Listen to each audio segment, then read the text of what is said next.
Hello students, how are you? Welcome to the beautiful channel Padhai Ka Kavach. Myself Tosip sir. I'm happy to tell you that today we are going to start our new chapter, chapter number 7, Conservation of Plants and Animals. Conservation means to preserve. So in this chapter we will discuss about the preservation of plants and animals. So let us start without wasting so much time our unit. We show in class 6th that Paheli and Bujo had visited the forest along with Professor Ahmed and Tibu. Standard 7th के अंदर आपने देखा हुआ था कि बूजो और पहेली ने जो है प्रोफेसर अहमद और टीबू के साथ जंगल की विजिट की थी. They were eager to share their experiences with their classmates. Other children in the class were also eager to share their experiences, as some of them had visited Bharatpur Sanctuary. Some others had heard about Kaziranga National Park, Lok Chaho Wildlife Sanctuary, Great Nicobar Biosphere Reserve and Tiger Reserve, etc. So let us talk about the chapter. What is the now? Okay. Paheli had some questions. Let us discuss before going to start our chapter. What is the purpose of making national parks, wildlife sanctuaries and biosphere reserves? तो पहेली ने ये question किया है कि क्यों हमें राष्ट्रीय अभयारण्य यानी कि राष्ट्रीय उद्यान अभयारण्य और बायोस्फीयर रिजर्व बनाने की ज़रूरत है, या तो उसके उद्देश्य क्या क्या है. तो आइए चलिए सबसे पहले चैप्टर को जानते हैं. First point, deforestation and it's causes, यानी कि निर्वनीकरण, जंगलों का विनाश करना, उसे कहा जाता है डिफॉरेस्टेशन. डिफॉरेस्टेशन किसे कहते हैं और इसके कारण क्या क्या है, तो आइए चलिए पढ़ते हैं. A great variety of plants and animals exist on earth. They are essential for the well being and survival of mankind. हमारे पृथ्वी के ऊपर अलग अलग तरीके के पेड़ पौधे और प्राणी जो है वो एग्जिस्ट करते हैं. हमारे सर्वाइवल के लिए, यानी कि इंसानों के सर्वाइवल के लिए, उनके जीने के लिए इन सभी चीज़ों का होना बहुत ही ज़रूरी है.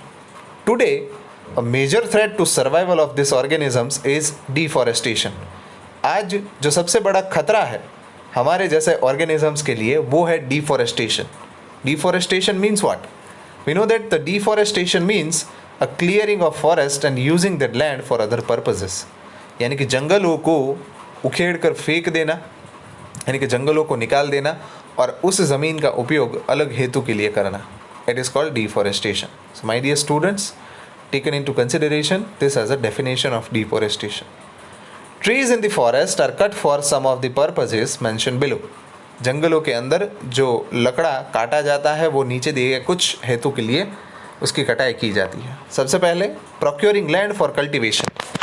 Zoom cultivation which is a very devastating cultivation type, यानी कि कुछ लोग जो है वो खेती करने के लिए जंगलों को काटते हैं और फिर उस ज़मीन का इस्तेमाल जो है फसल को उगाने के लिए करते हैं.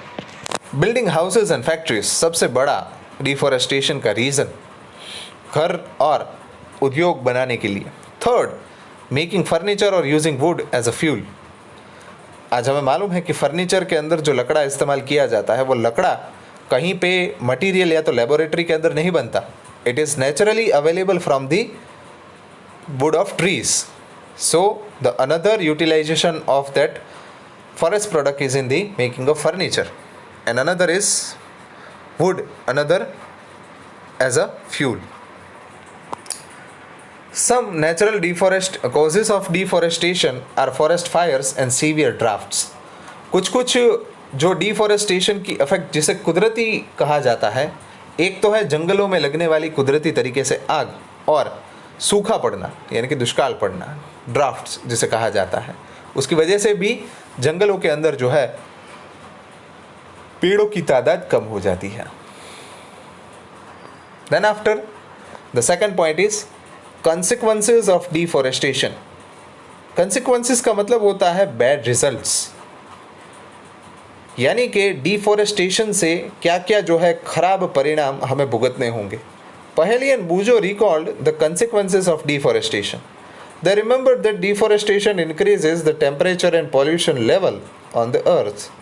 The first consequence or the bad result of the deforestation is it will increase the temperature and pollution level in the earth. यानी कि तापमान और प्रदूषण के अंदर बहुत ज़्यादा बढ़ावा करता है.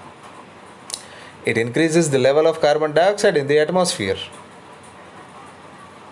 तो हमें जैसे मालूम है कि as a part of food making process, which is photosynthesis, as a part of the respiration, plants are inhaling the carbon dioxide which is present inside the atmosphere.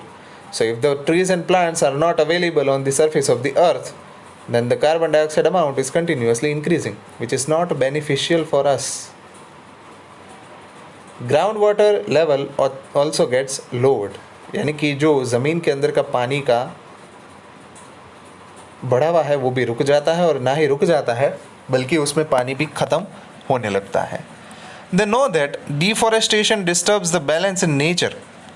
हमें मालूम है कि डिफॉरेस्टेशन से जो कुदरत का संतुलन है वो काफ़ी तरीके से बिगड़ जाता है. They were told by Professor Ahmed that if cutting of tree is continuous, rainfall and the fertility of the soil will decreases.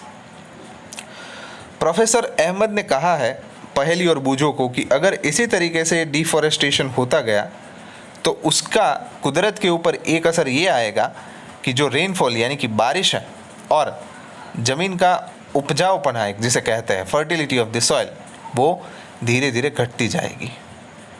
बूझों को सवाल हो रहा है, how does deforestation reduce rainfall on the one hand and lead to the floods on the other. बूझो ये पूछ रहा है कि कैसे सर डिफॉरेस्टेशन एक तरफ से तो बारिश की तादाद जो है उसमें कटौती करता है और दूसरी तरफ बाढ़ लेके आता है. Moreover there will be increased chances of natural calamities such as floods and droughts. So the question is very appropriate of the बूझो. Let us know whether the question is resolved or not. Recall that plants need carbon dioxide for photosynthesis. We already know in the 7th standard as a part of nutrition in plants chapter. Fewer trees would mean that less carbon dioxide will be used up, resulting in its increased amount in the atmosphere. This will lead to global warming as the carbon dioxide traps the heat rays reflected by the earth.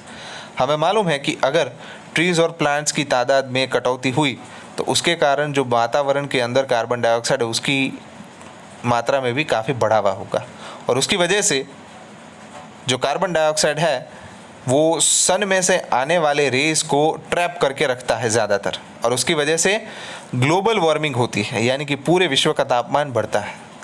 The increase in temperature on the earth disturbs the water cycle and may reduce rainfall. This code cause drafts. इसकी वजह से हमारी जो water cycle है वो disturb होती है, और उसकी वजह से हमारे यहाँ पे जो बारिश आती है उसके अंदर कटौती होती है, और उसकी वजह से कई बार सूखा पड़ने की संभावनाएं भी ज़्यादातर हो जाती है.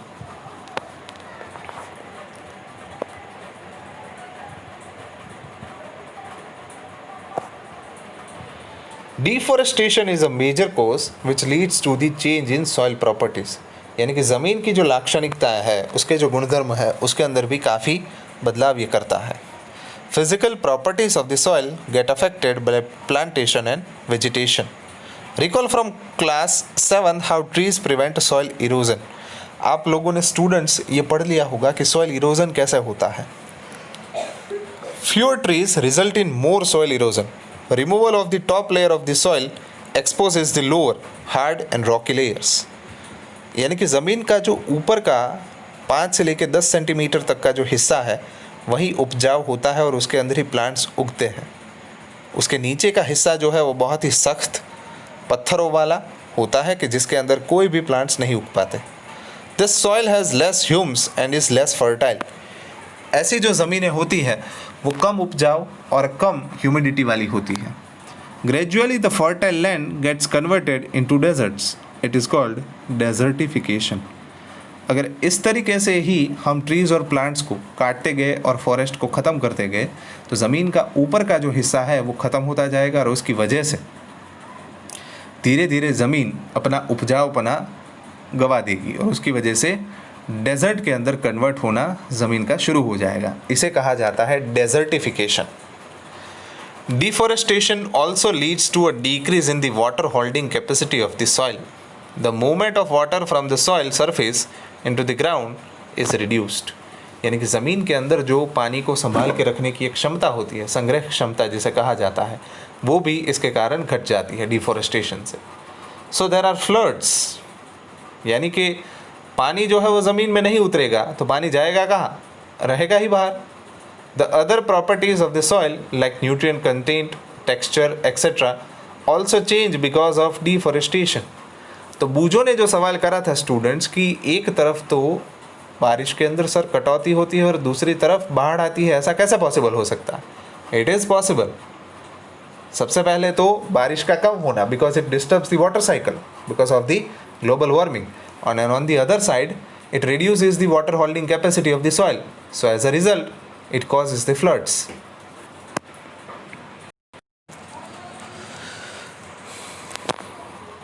So there are floods. The other properties of the soil like nutrient content, texture also change because of deforestation. यानी कि डिफॉरेस्टेशन के कारण जो ज़मीन की परिस्थिति है उसके अंदर भी काफ़ी बदलाव आता है। We have studied in class 7 that we get many products from the forest. List these products. Will we face shortage of this product if we continue cutting trees? Basically, it is very true that we also lose some useful products from the forest that we are utilizing in a day-to-day life. Then after another topic is conservation of forest and wildlife. Having become aware of the effects of deforestation, Paheli and Bujo are worried. They go to Professor Ahmed and ask him how forest and wildlife can be saved. पहेली और बूजो जो है उनको question हुआ कि sir इतने ज़्यादा खराब असर होगी अगर, तो हम कैसे बचा सकते हैं हमारे जंगलों को और उसके अंदर रहे प्राणियों को।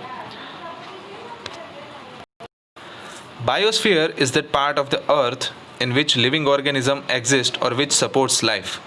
Biological diversity or biodiversity refers to the variety of organism existing on the earth, their interrelationships and their relationship with the environment. Biosphere जो है वो अर्थ का एक भाग है।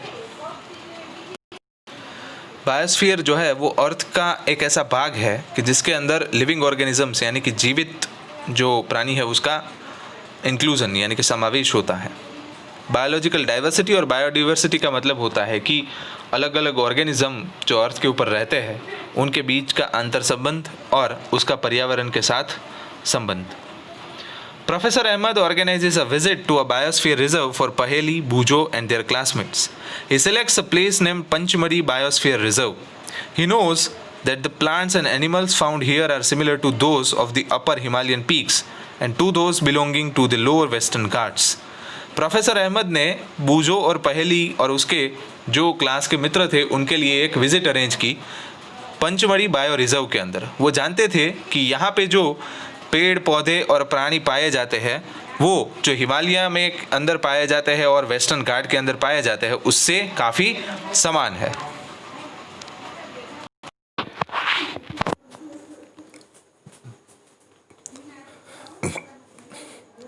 Professor Ahmed believes that the biodiversity found here is unique. He requests Madhavji, a forest employee, to guide the children inside the biosphere reserve. He explains that preserving areas of such biological importance make them a part of our national heritage. यानी कि हमारे राष्ट्र की जो विरासत है उसे संभाल के रखने में इनका बहुत ही बड़ा योगदान होता है ऐसे एरियाज का। Madhavji explained to the children that apart from our personal efforts and efforts of the society, government agencies also take care of the forest and animals. यानी कि हमारे अलावा भी केंद्र सरकार, राज्य सरकार भी जंगलों को बचाने और प्राणियों को बचाने के लिए बड़ा काम करती है। The government lays down rules, methods and policies to protect and conserve them. Wildlife sanctuaries, national park, biosphere reserves etcetera are protected areas for conservation of plants, animals present in that area. यानी कि सरकार के द्वारा उठाए गए कदमों में से ये ऐसे एरियाज़ है, biosphere reserves, national parks, wild life sanctuaries, ये ऐसे एरिया है कि जहाँ पे ये प्लांट्स और एनिमल्स अपने आप को मुक्त स्वरूप से रख सकते हैं और वहाँ पे टहल सकते हैं। सो इसके बारे में हम नेक्स्ट लेक्चर के अंदर जानकारी लेंगे that what is the meaning of national park, biosphere reserve and wild life sanctuary. Okay, चलिए यहाँ तक रखते हैं। Thank you.